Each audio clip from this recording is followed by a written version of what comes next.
Good afternoon, everyone. Thanks so much for joining us today for our last call of the CGI Hurricane Preparedness series. We're kicking it off now. We have a jam-packed agenda today. I know some folks are still joining, but we want to make sure that we get through all of our great speakers today.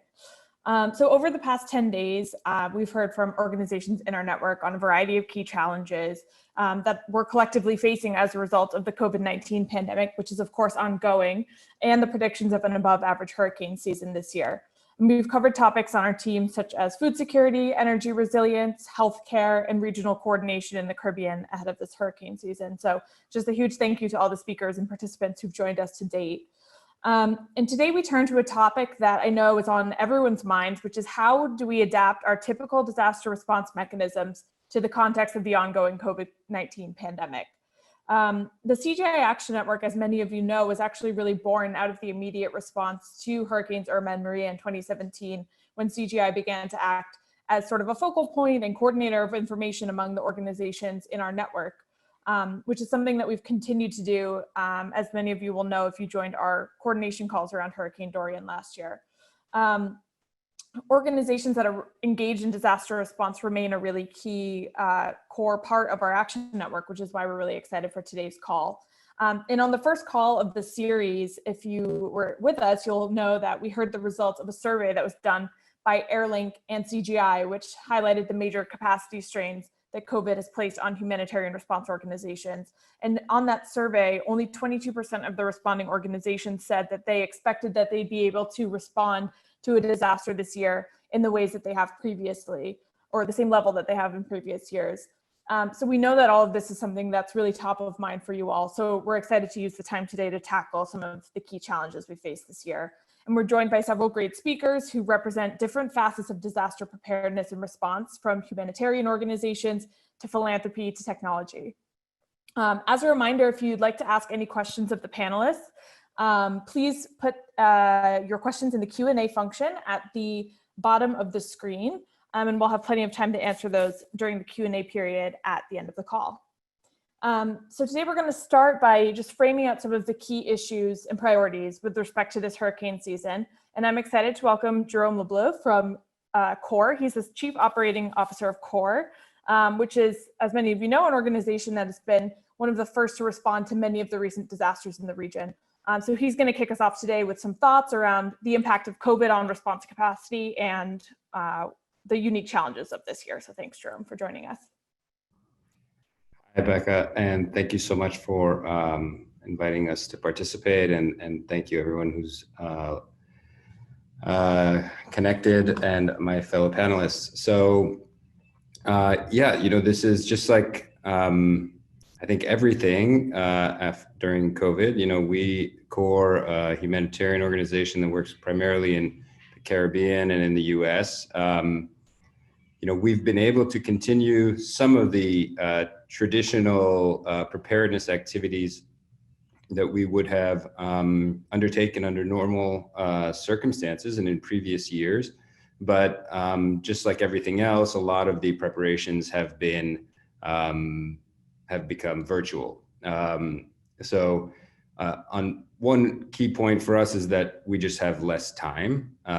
We're actively responding to COVID in a major way in the US and in Haiti. And so just because of that fact and how huge of an operation that is, it's hard to get people around the table or on a Zoom call to be able to discuss these important preparedness issues with the amount of time that we would have in normal times. Secondly, you know, doing it virtually has advantages and disadvantages, and obviously, you know, it's been a challenge, particularly as we work across country teams in Haiti and the Bahamas, to be able to get everybody connected and being able to participate in the way that we would have. The other challenge is that our partners that we normally would be preparing with, in particular, I'm thinking here of the example of the Haitian government, where we have a large footprint. they have the same issues, if not greater issues than we do in terms of their bandwidth, given that what they're dealing with and trying to handle related to the COVID response. So we're really it's just been a lot slower than it normally would be because people are obviously and naturally focused on other things. A couple last points, I guess, and then I'll stop there. I think that we're also having to approach our preparations in a concrete way very differently. The just planning around logistics of how we would respond. We normally respond in support of the government of Haiti, for example. And our teams that would support the government, thinking through how they would do that. We can't pack 5 people in a car anymore. We in our kind of go bags and kits that we would send our emergency responders, we have to think about all of the PPE needs. These are small details, but these are things that in previous years we may not have considered to this extent. And then on another level, for example, in the Bahamas, there's been, significant lockdown of activities. So that's had logistical challenges in terms of any efforts that we might have undertaken in the past in terms of prepositioning supplies and activities of that nature. So these are just, I think, some top level kind of examples. I'm sure, there's a lot more that I could mention as well, but I don't want to take up too much time.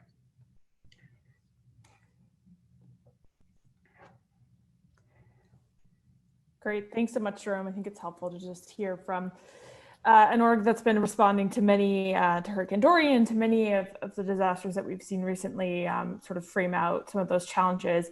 And just sort of a follow-up question, I mean, what would you say have been kind of the most major sort of additional measures that you've had to take this year in terms of what has really stretched the organization or just been a major deviation from the norm? Yeah, well, I think that, in some ways, I alluded to some of the logistical things that we've had to adjust.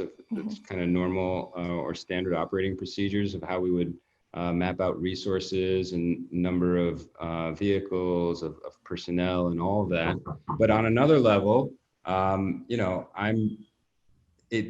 it's kind of made us innovate in ways that are in some ways pretty good, I think, so we would, as I was mentioning, we would have a number of people maybe now for community mobilization, for outreach, for awareness raising. It's pushed us to do things that we probably should have been doing even more of from the start, such as engaging with local partners, who are on the ground in different regions, who we've worked with before, but engaging them in that preparedness process, as opposed to maybe in the past when we would have worked with them or engaged with them, as a disaster was imminent, in the case of a hurricane or just after some kind of urgent event. And then also from a technical standpoint, everything we've tried to start thinking about some of the bigger sectors that we work in, and so when we think about, as a concrete example, a displacement event, what does that mean for a collective center, an emergency shelter in Haiti? How do you think about the kinds of interventions and support activities that you would put in place to be able to support folks who are in those situations, but do it in a way that is going to be respecting the social distancing guidelines and all of those other things that we now have become a lot part of our daily lives. Sure. So those are some of the things that kind of stand out that have really been different this year as opposed to past years. Yeah, thank you so much. And I'm glad that you mentioned the shelter aspect, especially because we have a speaker today who will touch on that, which I think will be helpful, as that's been a question on so many of our minds, I think. So thank you again. And again, to everyone who may have a question for Jerome, please enter that in the Q&A and we'll come back to him at the end of the session. Thanks so much, Jerome. Now I'm really happy to introduce Brennan Banks, the Director of Disaster Recovery Funds at the Center for Disaster Philanthropy, or CDP, as many of you may know them. CDP has been a really key supporter of many organizations in our network, many of you on the call, I'm sure, as they've worked to address both the immediate response needs and longer term recovery needs in the Caribbean in the past several years. So I'm really excited to have Brennan here to share his perspective as a philanthropic organization in this space and how they've tackled the really unique challenges that we're facing this year. So Brennan, good to have you with us. Thank you, Becca. And again, I want to thank CGI and Becca and her team for continuing this conversation and dialogue around hurricane preparedness, especially with the strong focus in the Caribbean. We've seen a lot of activities over the last few years, and it's really good that we're keeping this conversation going and focusing on how we can create stronger, more resilient communities while we support these communities to recover across the Caribbean. Today, I wanted to start by highlighting CDP's COVID Response Fund. This is not a typical CDP fund. Usually we have funds that would focus on a specific event or disaster, or perhaps a season, for example, Atlantic hurricane season or California wildfire season. So this is a slightly different fund for us. Again, our focus has always been on long-term recovery and resilience and preparedness, and really trying to educate US-based funders on some of these other areas of the disaster management cycle that need to be supported, but are quite often overlooked.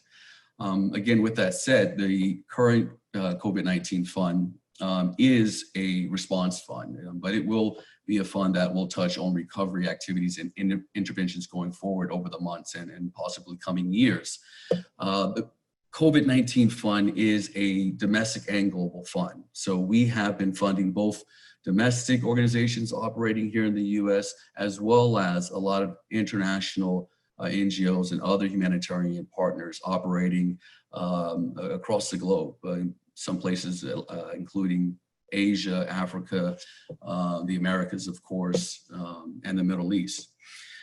This rapid response fund has been moving very quickly, and we are proud to announce that we've been able to have 5 rounds of grant making completed within 3 months, totaling more than $10 million US to over 41 grantees.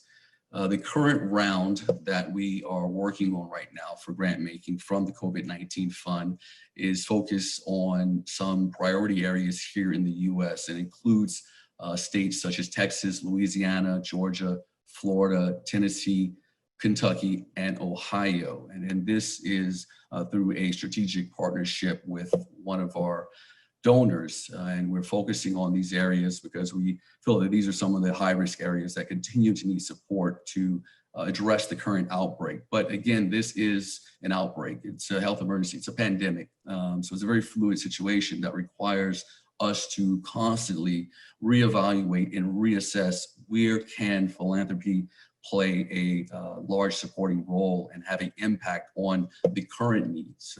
Again, what's needed today might not be needed 7 days from now, and the location could change very quickly. So we've done an approach where we're doing rounds of grant making that are following the evolution, if you will, of the outbreak, both again in the US and abroad.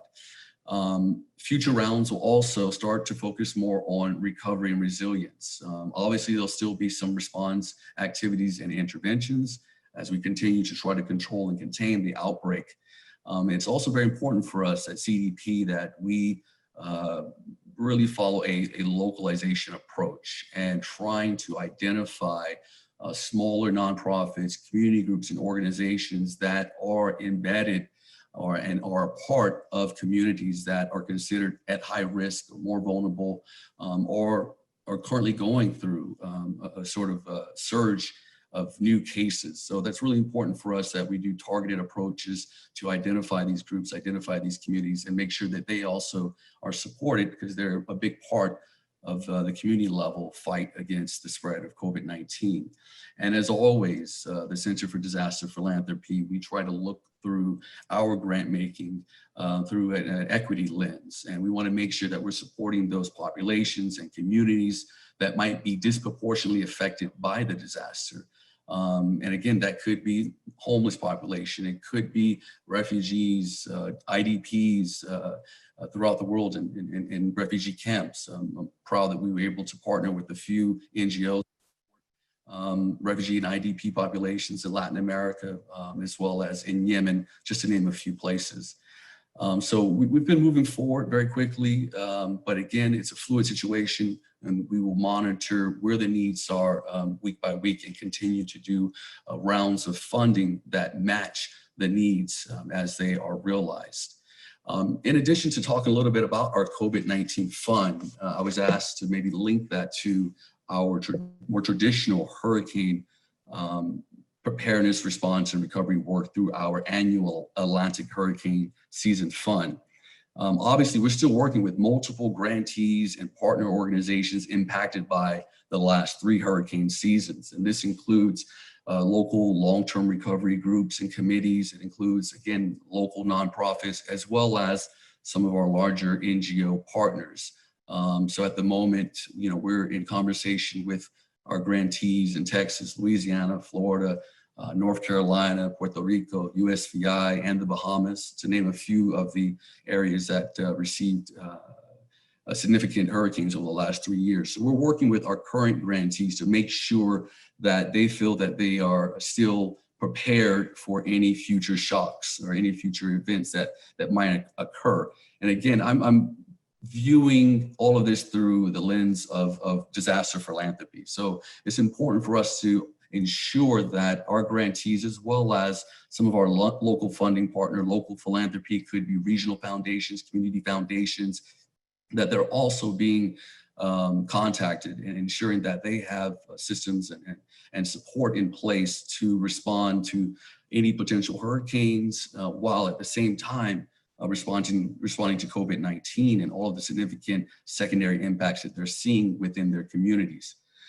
Coming back to the Bahamas and Hurricane Dorian, looking at the more recent hurricane season, we're proud to announce that we will be dispersing $2 million US in the coming weeks for the Bahamas and communities that have been impacted by Hurricane Dorian in Abaco and Grand Bahama. Some of these grants will be also touching on much needed preparedness and mitigation activities and efforts for future hurricane threats, while the fund itself is focused on long-term recovery.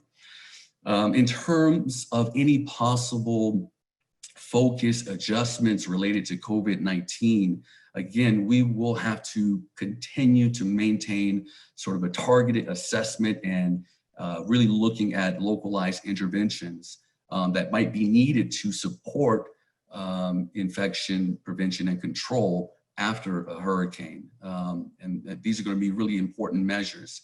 In essence, we will have to treat any hurricane response this year as a health emergency as well. And we'll need to deploy the appropriate tools and resources to ensure entire populations have the support and assistance they need to reduce their exposure or risk to COVID-19. And obviously, WASH will be an important sector, as well as rethinking emergency shelter and evacuation plans, considering COVID-19 and the need to maintain physical distancing. CDP will also continue to closely monitor many of these high-risk communities and more vulnerable populations, which might have already exhausted their usual coping mechanisms and are now, unfortunately, less prepared for any hurricane than they would have been in the future. I think that's such an important point for us to highlight. Many of the communities in the Americas, many families and households have exhausted their coping mechanisms and therefore are more vulnerable than they might have been just last year in the previous hurricane season. So in conclusion, here at CDP, we will be looking for those pockets of high-risk populations. We want to ensure that we are targeting those groups that we feel are more vulnerable to COVID-19 exposure.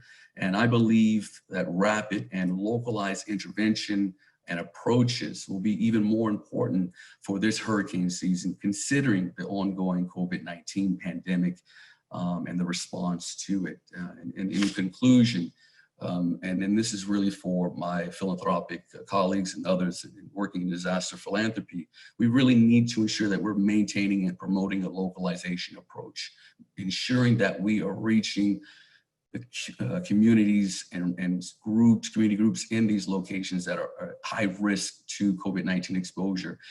We need to ensure that our humanitarian response activities and services are a blanket approach in really reaching entire populations due to the underlying health emergency, pandemic of COVID-19. And it's really important that we also engage local philanthropy or regional community foundations who have also been overwhelmed as they've seen an increase in the need for services and assistance related to the COVID-19 outbreak and the many secondary impacts, economic and otherwise, that we're seeing.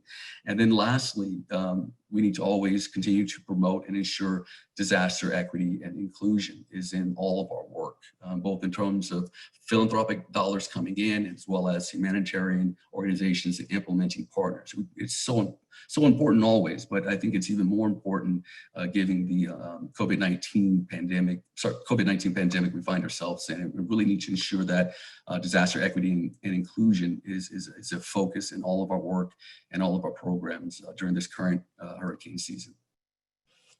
Thank you, Becca. Great, thank you so much, Brennan. Thank you for emphasizing the point, especially about equity and ensuring that adequate attention is paid to, communities that are disproportionately impacted in all of the places where disaster strikes. And I know that you all have done a great job of that and focusing on the elderly population, the Puerto Rico recovery, and so many different ways. So really appreciate all the work you did. And you covered the follow-up question that I had for you already. So I'll leave it to the participants to ask you questions and we'll come back to you at the end. But thank you so much for sharing. And we're very glad that CDP is there as a partner for so many organizations in the network. Thank you, Becca. Yeah, absolutely. Great. So now I'm excited to turn to a couple of really pressing sort of technical challenges, or tactical challenges rather, that our first two speakers have already referred to. And to start, I'm really pleased to have Stephanie Steege, who is the Director of Humanitarian Programs at Airlink, here with us to talk through something that is super key and always a challenge in the Caribbean under the best of circumstances, which is air transportation and logistics, particularly for personnel and supplies in humanitarian response. And she'll talk to us a little bit about how Airlink is facing some of those challenges right now and mitigating those in different ways. So welcome, Stephanie. Really excited to have you with us. Thanks, Becca. And thanks to the CGI team for having me. Hopefully some of you also got to see our CEO session on the first day of this this series, where we were talking about the results of the survey we conducted with CGI. So thanks for that as well. For those of you who aren't familiar, Airlink is a humanitarian relief organization, and our primary goal is to connect commercial aviation and nonprofits to help communities in crisis. Ultimately, our mission when it comes to nonprofit partners is to lower the logistical and financial barriers to entry for nonprofit organizations responding to emergencies around the world. We're also celebrating our 10th anniversary this year and helping to deliver supplies and transport personnel to respond to natural and man-made disasters across the globe.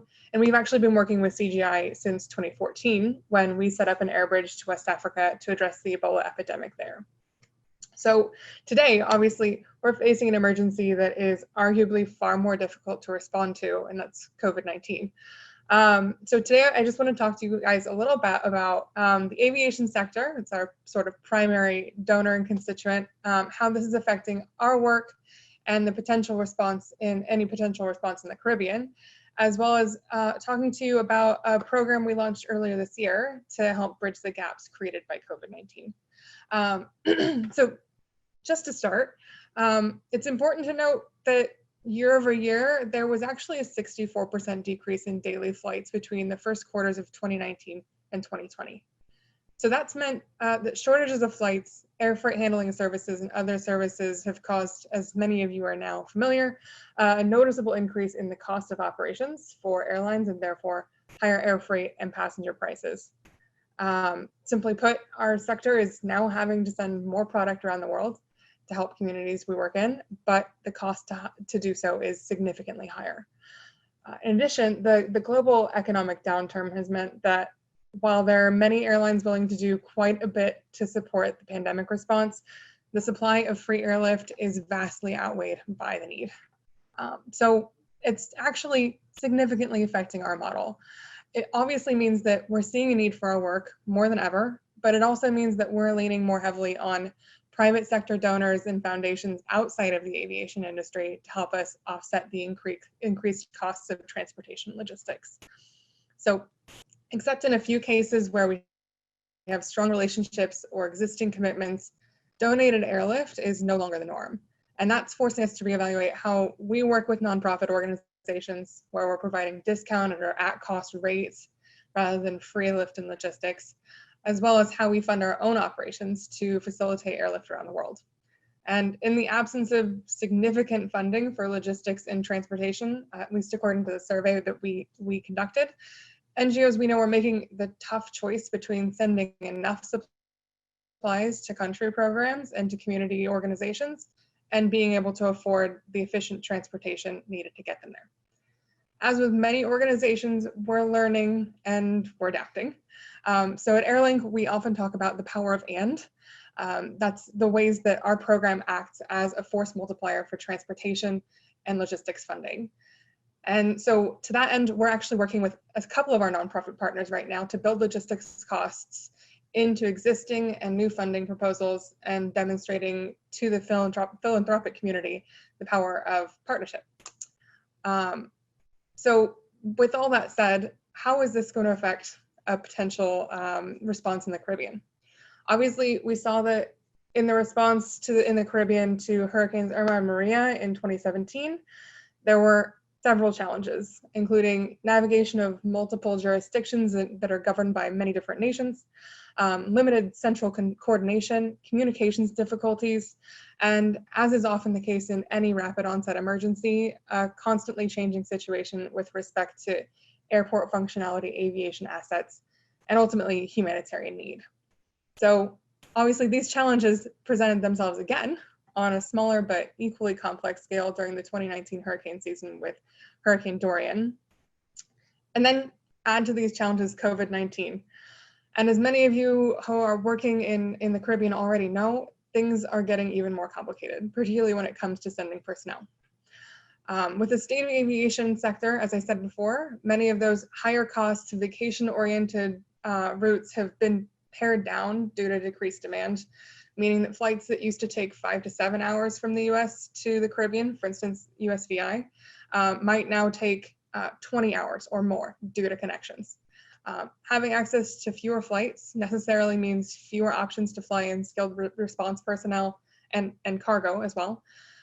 And that means longer response times. So what we're seeing and what we're advocating for now is that we need to make sure that communities are prepared now, before the next hurricane, with both adequate pre-positioned supply and advanced skills transfer to boost expertise and capacity.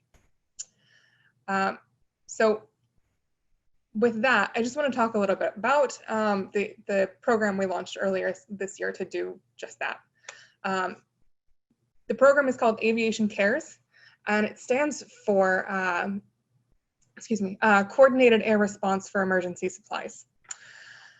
So early this year, we launched a global impact fund under this Aviation Cares umbrella to raise $10 million, which is supporting a sustainable pipeline of airlift for relief organizations during the COVID-19 pandemic.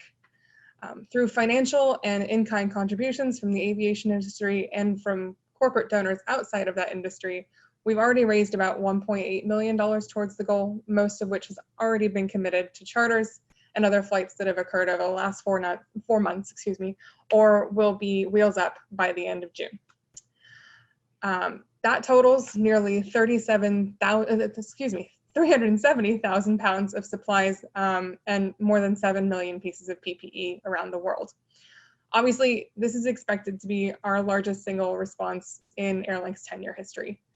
But there are really very clear gaps that remain, both in the funding, 1.8 versus 10 million, and in the health systems and communities.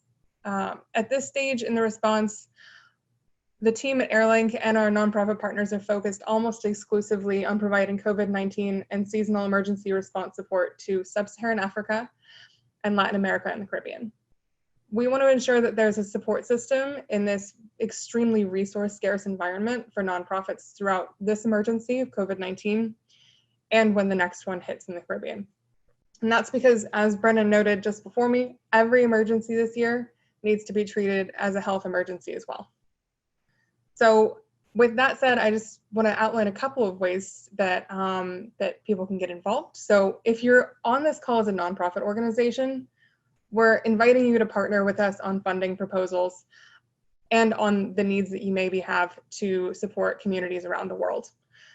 If you're on this call today representing a foundation or a corporate entity, we're inviting you to donate to the Aviation Cares Fund, because every pound of supplies that we send now means the community is healthier and more resilient when the next hurricane or flood happens.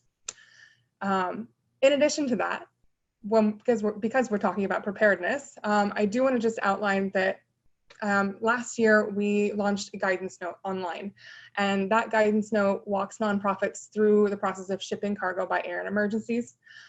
Many of our partners actually use this resource as the backbone of their SOP for deploying emergency supplies, and that can be found on the resources page of our website at airlineflight.org.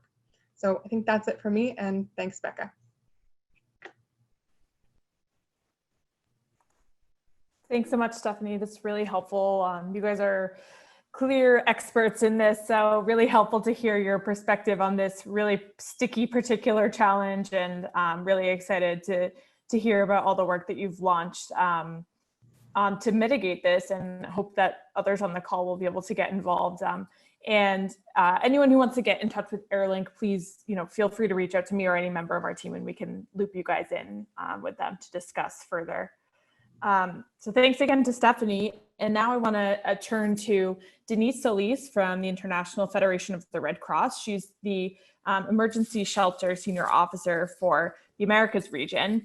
And this has been alluded to several times on this call, but obviously when we think of social distancing requirements and COVID prevention efforts, one of the questions on everyone's mind is what to do in the case that sheltering and evacuations are required, and social distancing protocols have to be maintained in an environment that is usually mass groups of people. So really excited to have Denise here today to talk us through this challenge and some new guidelines that IFRC, among others, are pioneering. So thank you, Denise.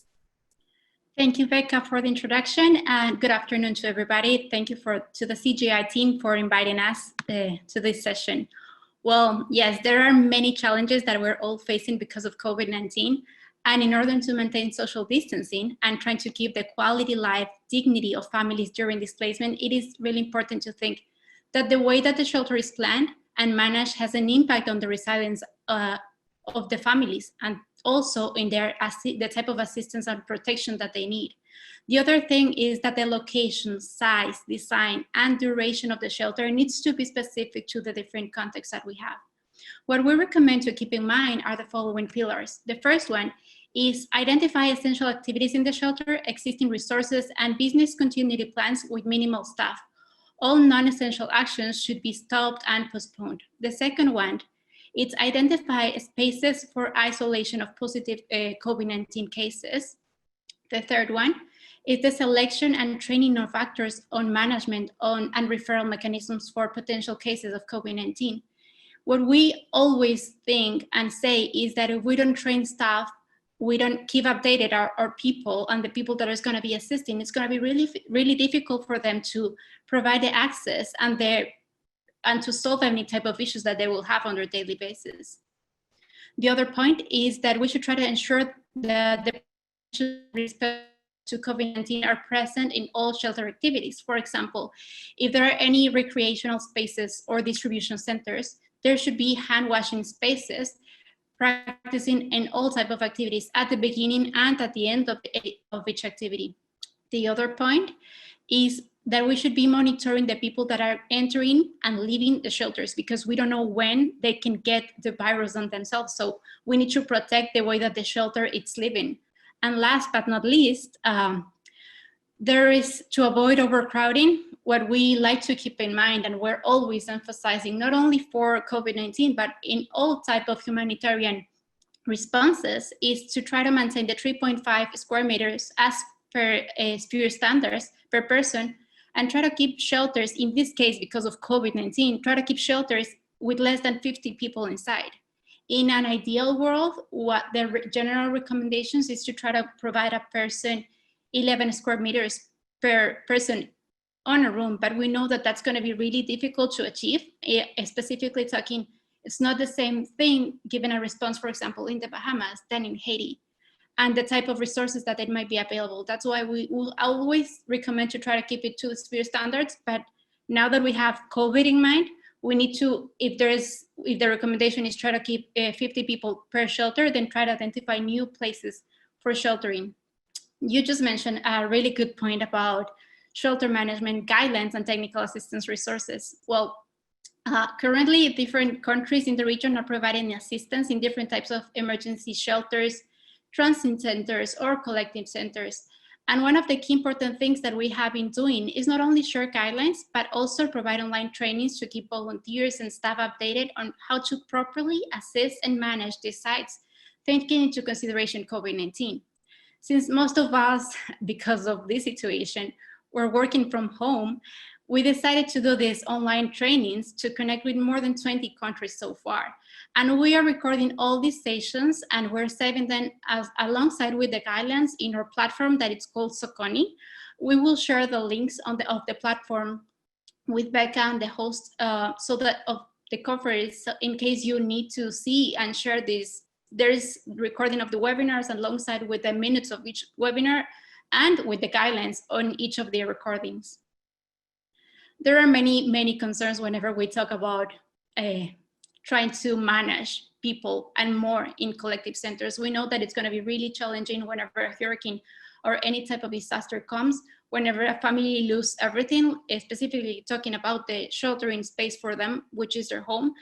What we are always trying to, we will always try to recommend is to avoid going to a collective center. That is why we try to maintain as a key message to favor emergency sheltering with families. So from now, we are trying to spread the word to try to find a local contact person, family, or friend so that they can move in case their house or living space is damaged, instead of going to collective shelters, because we know that that's not the best solution. People might not feel any type of security whenever they are there over there, even though they have really good managers or not. It's not the best solution, so that should be the last resource. And one last point that I would like to talk about is the way, since now that we're doing this type of recommendation, there are several countries that are already working or getting in touch with different private organizations or with the private sectors. For example, hotels or hostels in the US, we have American Red Cross and many other colleagues that they are currently responding to emergencies. And they have been doing this type of partnerships with different hotels. In the case of the IFRC, we have a really good contributor that it's the Airbnb team. Together, we're working in a program that it's called Airbnb Open Homes. And it's a really good example on how the private sector is doing partnerships with, in this case, with the IFRC. If families need sheltering solution for the displaced families in case of that something needs, there's the need, of course.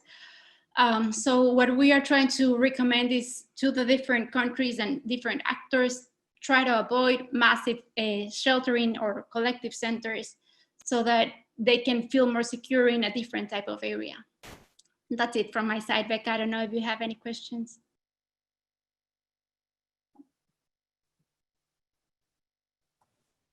Thanks so much, Denise. That was really helpful just to hear some of the specific guidelines that you all are working with and providing. And yeah, would love to be able to share the links and resources with this group. I know that they'll be really helpful to a lot of people.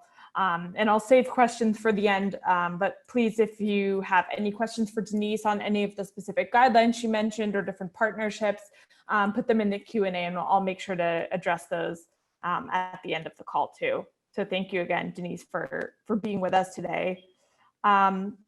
Now I'd love to turn to our last couple of speakers who are going to talk through some really interesting solutions to some of the challenges that people are facing right now in the face of these preparedness challenges.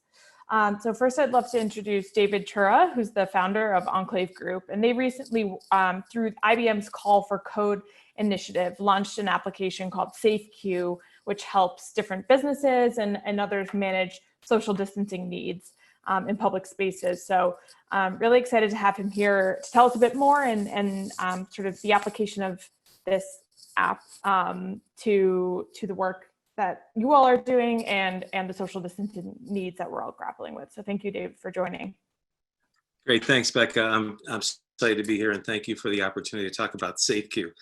I think we all know that social distancing has put requirements on how many people can be in any space at a time, but that hasn't changed the need for people to get to these places or get these services. And the result is there are long, usually sometimes very long lines outside of businesses, outside of service centers, outside of polling places, where people are forced to somewhat social distance on their own. And that is a problem for the pandemic, a problem for the people in line, a problem for the place managing those folks as well. Excuse me. So SafeQ is a mobile app that essentially allows you to be in that line without actually physically being there. It's a virtual queue or virtual line. And there are lots of apps that are like that out there, typically reservation systems and such. But the way I built SafeQ was with two main different aspects that are important to, I think, the pandemic and this problem in general. One is that it's essentially anonymous and it's based on GPS. And the second is that it's community driven. It's not based on signing up and knowing in advance where you want to do this. So on the GPS side, the primary innovation of SafeQ versus anything else that we know of is that it uses your GPS location. So if you want to go to a service center, a store, a business of some kind, you don't need to make a reservation. You don't need to sign up. You simply go there. And the app knows where you are by your GPS location. And when you are within 1,000 feet of that business, let's say, it gives you the opportunity to get in line just by tapping on a big green button that says get in line. And then you are now placed in the virtual queue, the safe queue as we call it, where you can stay safely away from the crowd of people. And the folks who are running that service center or business know you're in line because they have this app as well. It tells them how many people are in line, and they have the ability to manage who goes in and when. And so you can come within 1,000 feet of this, stay in your car if you drove, or some place where you think is safely away, and you can be in that line and await your turn. The app is very friendly. It notifies you when it's close to your turn. It talks to you, and it's all done in the app. And the key element that I really wanted our company is really based around delivering privacy in social media. However, as a privacy advocate, when you use this app as a user, you don't provide any signups. There's no information about you. There's no passwords, no phone numbers. You simply have to be within 1,000 feet of where you want to be. And so, as I say, the GPS is your ticket to being in line just by virtue of the fact that you're there. And as one of the, as a reporter once interviewed me, and she wrote this about it. She said, SafeQ provides social distancing even for people who don't believe in it. Because everyone makes their decision, and the business decides to use this as their means of letting people in. The second innovation is that it's community driven, as I'd like to say, which is if you're a business, small, large, or just a guy in a house with something to give that people want to get to, you don't have to sign up. You don't need to register. You don't need to know in advance. You can use the same app, and the app knows where you are, and you can create a safe queue right where you are, and it will become advertised to everyone who uses the app as well, and they will know that you're there. They will know that you have a safe queue that they can get into if they come close enough to you. Now, I think this is really important because it allows almost anyone to create a queue at a moment's notice. You may not know in advance where you need to have the safe queue, or where groups of people are going to need something. And it allows anyone who has something to give. If I have a big gym or a backyard and I can provide that space, I can create a safe queue in a minute, and then that can be available to people. And as people use the app, they see, as they open the app, they will see a whole list of all the safe queues that are around them within 50 miles or some number, and they're ordered by how close you are. And so as you go, so you can also see in that list how many people are in the safe queue at all these locations. So you can decide to go to one that's got a smaller number of people, or one that just popped up that's near you. And so the idea of safe queue was to make it really easy for people to build these queues around their businesses, around their service centers of various kinds, and make it super easy for users to use. As I said, as a privacy advocate, there's absolutely no personal information given. You simply have to allow your GPS to be used. And then it will allow you to get in line and allow someone to manage that line without you actually physically being in the elements or wearing a mask for a long period of time, that type of thing. So far, the response has been far more diverse than I ever expected. We expected places like Costco, which have long lines, and polling places to respond, and certainly they have. But many small businesses and many different types of associations are looking for ways that they can do something that's very easy for them to use and very easy for their customers to use. And I want one last thing. I'm not sure I'm doing it on time, but as Becca mentioned, I submitted SafeQ as a mobile app, a solution to the Call for Code Global Challenge COVID-19, and IBM did select SafeQ as one of the top 3, and therefore they are supporting its deployment. And so we're right now on the edge of having it generally available from Apple and from Android app stores, and IBM is donating the services behind it that make it run. And well, that's basically it. Thanks, Becca, and thank you all. Thanks so much for sharing. It's really interesting, and like you said, I think someone could imagine this being used for the Costco's and Walmarts of the world, but certainly interesting to think about how community centers and health centers and so many different service providers that we work with or have in our network could benefit from this. So really appreciate that. No problem. Yeah, I actually am surprised at the number of individuals who run small businesses out of their house or the local store are interested in this. I'm sorry. Yeah. Thank you. Yeah, of course. And so I see someone in the chat asked to reiterate the name of the app, and it's SafeQ. Yeah, I can provide a link to the website in the chat session or in the Q&A if you'd like. Perfect. That sounds great. Great. Well, thank you, David, again. And now I'd love to move to our last speaker for today. So last but definitely not least, I'm really excited to introduce Leslie Mas-Cortez. She is the director of the Hurricane Response Hub at the Puerto Rico Science, Technology, and Resource Trust. And anyone who knows Puerto Rico, is from Puerto Rico on the call, will know that the Trust has been a major proponent of building resiliency across so many areas on the island and through many of their really amazing programs in different sectors. So today we're really excited to specifically hear from Leslie about some of the capacity building efforts that they've been leading throughout the COVID pandemic, and especially how those are supporting community leaders on the island in resiliency efforts ahead of hurricane season or during hurricane season, as the case may be. So thank you, Leslie, for being with us today. Thank you. Thank you for inviting us to be here. I first just want to acknowledge my team at the Hurricane Response Hub and the Puerto Rico Public Health Trust. Without the teamwork that we have and the excellent people on our team, this work wouldn't be possible. So I just want to start out with a big thank you and a shout out to our team.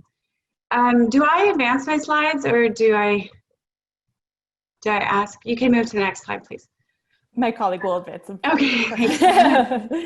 So just really quickly, our initiative is a coordinated effort among federal, state, and local public health organizations to facilitate training, technical assistance, and information sharing to enhance ongoing environmental and occupational health recovery in the jurisdictions that were affected by the 2017 hurricanes of Harvey, Irma, and Maria. So we're Puerto Rico, and then along with us is Georgia, New Orleans, Florida, and Texas. And together, we are coordinated by the National Network of Public Health Institutes. And this whole initiative is funded by the CDC Crisis Initiative Cooperative Agreement mechanism. So next slide.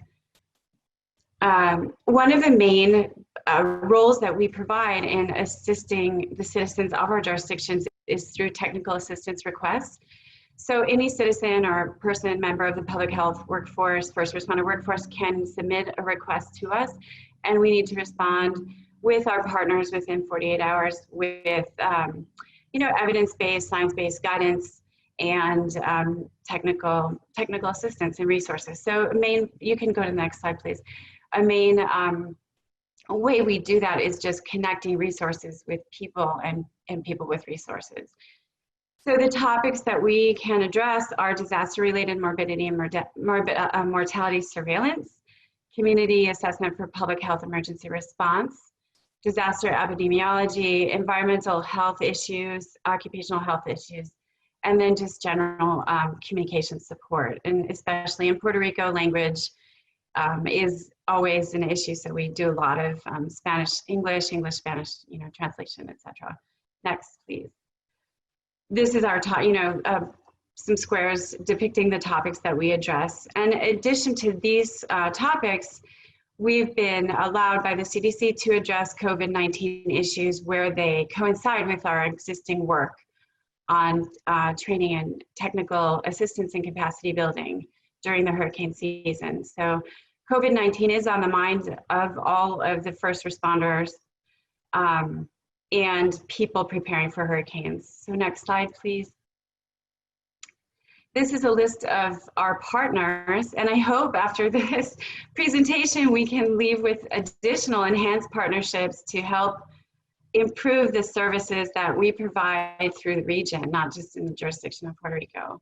As you can see, there's federal agencies, local agencies, international aid organizations, the federally qualified health centers in Puerto Rico, and I hope some of you are on this list. And next, please. We offer online courses and training as part of our repertoire. These 3 courses have just recently launched. How to create individual, community, and municipal emergency plans, occupational hazards and hurricane response, and psychological skills for recovery after disasters. Next slide, please. We have more courses in our pipeline. Coming out next is a long course on disaster epidemiology, shelter management, which will include lots of guidance for the current COVID-19 pandemic situation, and then death certificate completion as it relates to disasters and emergent events, but also just in general, in all situations. And that includes definite guidance on COVID-19 related deaths. Next slide.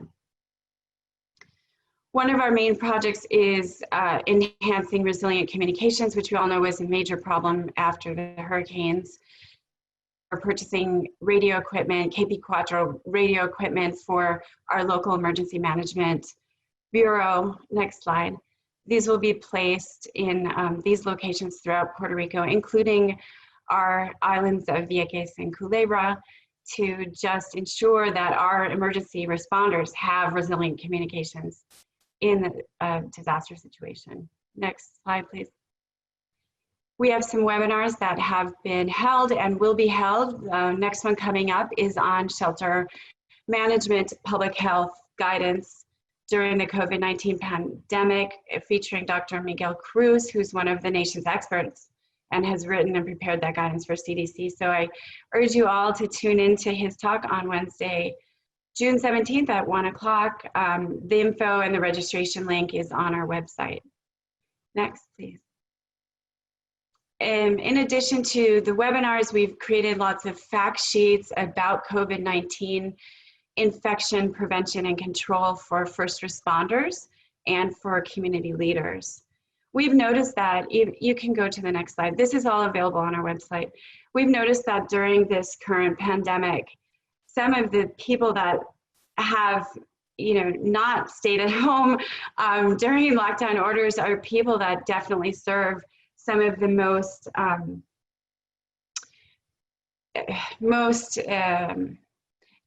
needy populations in their communities. The community leaders and the community health workers are still forced to deliver meals to people that can't leave their homes, are still going around and providing services to their communities. So we want to make sure they're well protected while they're serving their citizens in their community. We just released a preparedness guide that does incorporate information on how to deal with the COVID-19 pandemic, and has lots of good information based on solid guidance from CDC and other scientific resources. Next slide, please. We worked together with some researchers at Ponce Health Sciences University to develop a syndromic surveillance system, and the Hurricane Hub supported the technology in this using some of our ArcGIS software. And that was particularly important prior to the availability of widespread testing. Next slide. We have recently been trained and have been implementing a modality or methodology called ECHO, which stands for Enhancing or Enabling Community Health Outcomes.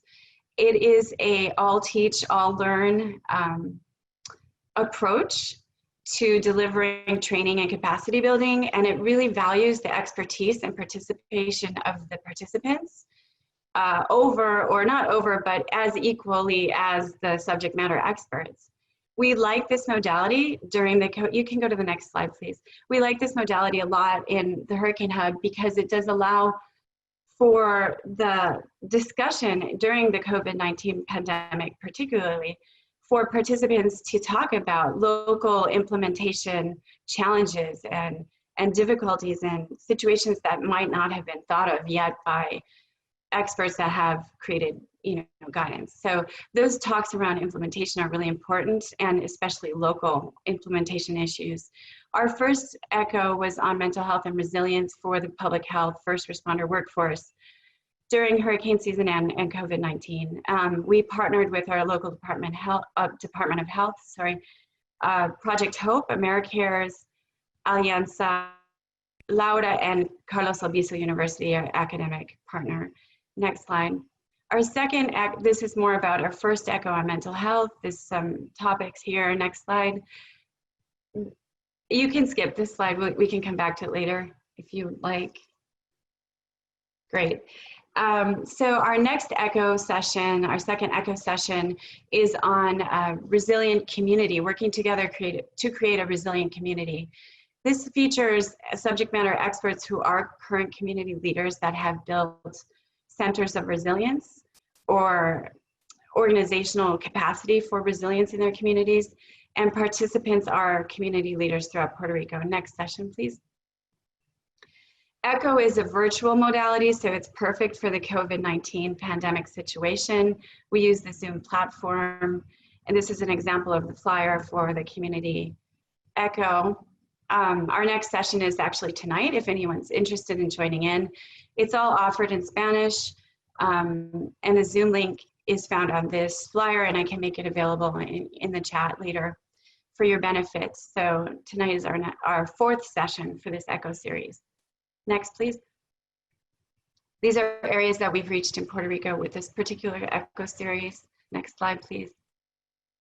And then just a summary of key challenges during the COVID-19 pandemic and key concerns during hurricane season for our Hurricane Hub work, finding balance, achieving a healthy mindset, reaching the target population, adapting to the new reality, and providing the best, most current new information on this topic, which is completely new for everybody, and especially in implementation around COVID-19 and what that means for communities facing a hurricane season, much likely a worse hurricane season than previous seasons. And then in particular in Puerto Rico, the south of our island is particularly, I don't want to use the word vulnerable, but impacted by inequities, I suppose, because of the earthquakes and hurricanes, many people are without shelters. So those guidance that we heard from requests, for example, around sheltering with families or other contacts that you may trust who do have homes that you could shelter with, a lot of that in the South is sort of difficult for people because people are homeless and have been homeless since the earthquakes specifically. So with those comments, I will stop. I know I only probably had 5 minutes to talk and went over, and I thank you all and look forward to partnering. The Hurricane Hub, the Puerto Rico Public Health Trust, and the Science Trust are a local regional partner for you all. Thank you. Great. Thank you, Leslie, so much for joining us and sharing all the great things that the Trust is doing and the Hurricane Response Hub has done already. So really appreciate all your efforts, and particularly looking ahead to community leadership, and hope that many on the call will be able to take advantage of these resources that you're offering. So now I'd love to just move right into Q&A. I know you all have submitted a lot of great questions for our panelists. So one quick question that I'll start with David on is just, can the app SafeQ be used outside of the US, and has it been translated into Spanish or any other languages yet, or are there any other plans to make it available in languages other than English? Yes, great question. So let me take more. Yes, it's available. It will be available worldwide. It's on app stores right now. However, we have not translated it to any other languages yet. We certainly would do that. And I'm a techie guy, but I'll tell you, it's not that complicated. We're a small company of highly motivated people who do things very quickly. So we expect that we would be able to internationalize this very quickly, depending on where the demand is. And certainly with I think much of the world speaking Spanish, that would be a very good choice. And I might take that. I'm not sure if I'm taking you on, but I would like to say, based on what I just said about us being a small company, and IBM is really helping us out, we are definitely open to brainstorming with any organization on something they want to do with the underlying technology we have, to embed them somehow into what they do. I understand that SafeQ and our company name may not be what your users want to see, but if you want to see something that actually comes from your organization, we are definitely open to brainstorming how that could be done, and put it together very quickly for you. That's our mission. Great, thank you so much. That's great, really helpful to hear. A question that came up for Leslie was, can other Caribbean nations take advantage of the trainings that you're offering? Are they just for Puerto Rico, or can folks from other islands join as well? Oh, definitely. We would welcome collaboration from other islands. And as you know, being Caribbean nations, we need to stick together. Islands need to stick together, especially during times of hurricanes. So yes, please reach out, and we would love to collaborate. Thank you. Yeah, absolutely. Thanks, Leslie. And if anyone wants to get in touch with Leslie, please feel free to contact our team, and we can put you in touch with her as well.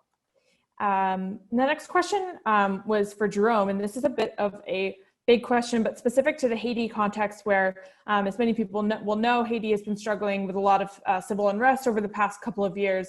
So the question was around how CORE has sort of dealt with that on top of COVID and now hurricane season. It's a lot of compounding factors in that particular context. So just any thoughts from Jerome on kind of how CORE has dealt with that, or how you've seen others that you work with deal with that? Sure, yeah, that's a very good question. In some ways, the protests in Haiti have, operationally prepared us for COVID and all of these things that we've been dealing with over the last few months. Through basically since July 2018 and through much of the fall of last year, there have been several instances in the fall. It was prolonged of shutdowns and the pay lock phenomenon, as well as the Petrocaribe, Petro Challenger movement. And, we've had to operate, and we've had to put in place and think about how we can continue to do some of our work in this environment. And so we actually, since last year, have been putting in place additional resources and investing in resources to be able to assist employees to work from home, as many of us are now doing under COVID, and then think about beyond our operations in Port-au-Prince and where our main office is. How do we, properly and effectively work in areas outside in the provinces? So in some ways, I think it's actually that has been kind of beneficial operationally, if not obviously for everyone who's had to deal with it. And I think these are,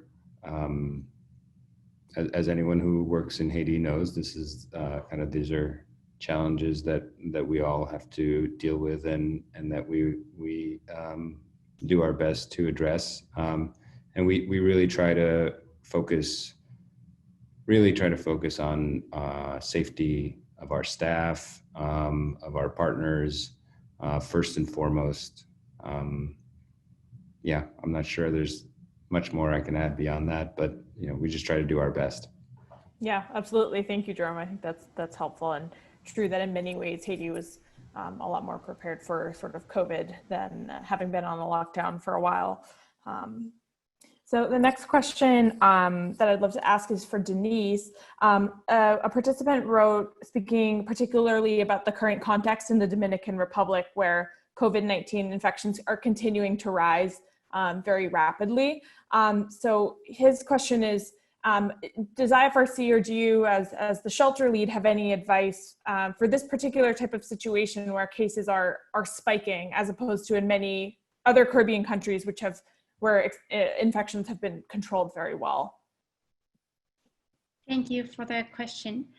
It will really depend on the type of the country, the context that they are living. In this case of Dominican Republic, what we could recommend, it's the same thing that we're recommending in all of the other countries. If you know that the pandemic is going up, try to keep social distancing, try to stay at home, and try to go with the rules, because we cannot do and avoid the virus going on if the families and the people is still on the streets, which is something that it's going on in Dominican Republic. People is going to the streets with non-stopping without paying attention to the rules. So that will be the recommendation from ourselves. Will be try to do the same recommendation to the families that who you are living with your friends. Try to stay at home. It's the only thing that we can do. Like, there's no other way to stop the pandemic. Great, thank you. Another question that I had for you, I know you mentioned some private sector initiatives on sheltering, but is there any thought of, someone asked this on a previous call, which I thought was an interesting question about, many of the hotels in the region right now are vacant due to COVID and the lack of travel. Are there any other thoughts of sort of expanding sheltering in places like hotels where people can distance more easily, or what's kind of the latest on that? Yes, definitely. Like, as I already mentioned, it's a really good initiative that some colleagues in other countries are already taking. They are approaching to hostels or that type of accommodations to get a certain type of memorandum of understanding so that they can assist families in case they are displaced. They can move them over there and assist them in those type of places to keep the social distancing. In the case of the IFRC team, what we have is we are working alongside with our Airbnb, for example. And whenever there is a disaster, or because of any type of disaster that we can have, not only hurricane season, but now we have COVID ongoing. If there's displaced families that need to go to a certain area, we have this Airbnb situation or partnership that we go work together so that we can move families to these different areas or homes that have been identified. Great, thank you, Denise. That's really helpful to know as well.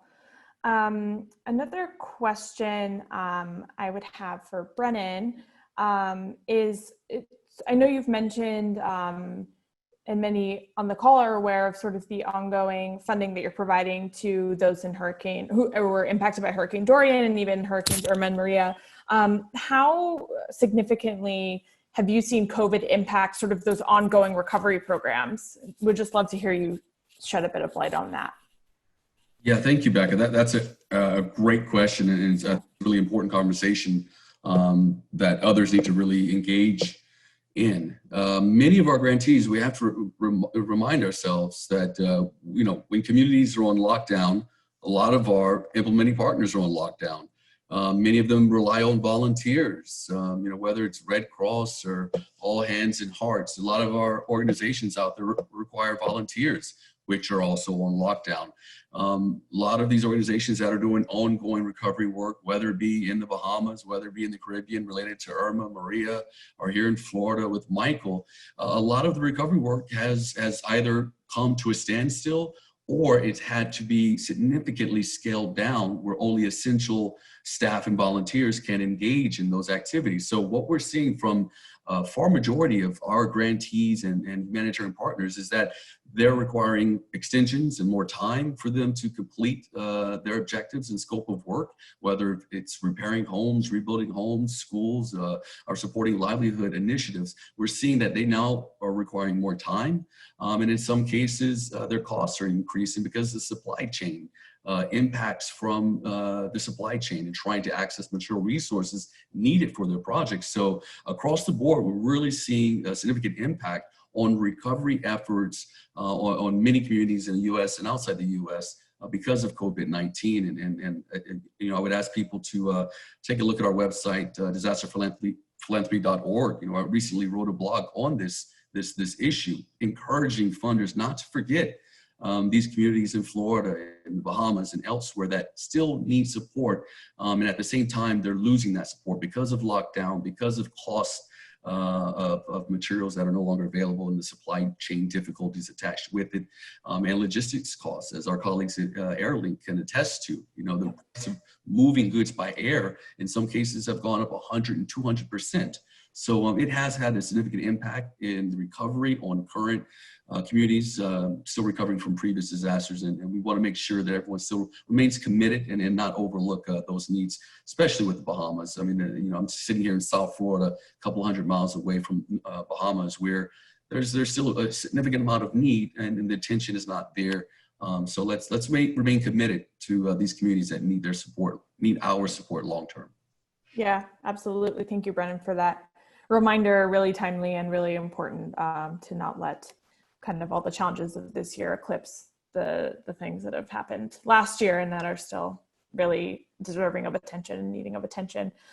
We're almost at time, but I just want to ask one quick question to Stephanie, which is just sort of a tactical question. I know you mentioned several sort of ways that you guys are dealing with the challenges in the aviation sector, but for organizations that are concerned about preparedness and logistics, are there sort of mitigation tips that you would give that they can start doing now to ensure that they're in a better place, in September should a major hurricane happen? Sure. I think there are several ways that organizations can prepare. Among them are establishing partnerships and long-term agreements now. So if you want to work with Airlink or you're curious about working with Airlink, now is the right time to get in touch with us. The same goes for trucking partners, for suppliers of goods. We know things like PPE took and continue to take a very long time to get, and they're still incredibly costly. So it's important to get those agreements in place now, and in order to make sure that when something happens, you have the ability to then deploy very quickly. I think the same goes for transportation contracts. And the thing to understand is right now, if you have supply, send it on the ocean, because you're not going to have the same kind of, transportation costs and things like that to get things to the Caribbean if you have a little bit of time and you have other things going by air. So use all the modalities that are available to you, whether that's trucking or air or sea or trains and airplanes and all that good stuff. But I think the thing to really stress is partnership, because when you're in the midst of a disaster, it's just too late. Yeah. Absolutely. Thank you for that. It's really helpful. So with that, we are at time. I just want to give a huge thank you to all of our great speakers today. Thank you all for sharing your thoughts and challenges and expertise with us today. Really appreciate you taking the time in what is a very busy time for everyone right now. And I just want to thank everyone who's joined today as participants and throughout this entire series. It's been really great to see the engagement of you all and really appreciate that.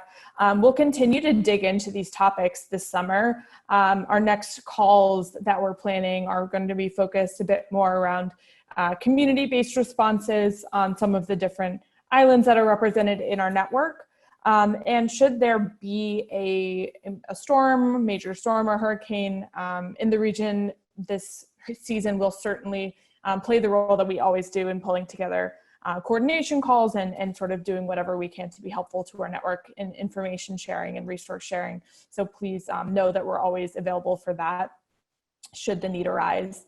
But just a huge thank you to everyone again, and please stay safe and enjoy the rest of the week. We'll follow up with all of the resources that were mentioned on this call and all of the calls in this series. I know I saw several questions in the chat about accessing the IFRC guidance and several other resources that were referenced on the call. So we'll include all of that in our follow-up email, and you'll get a link to access all the presentations and all the resources that have been presented.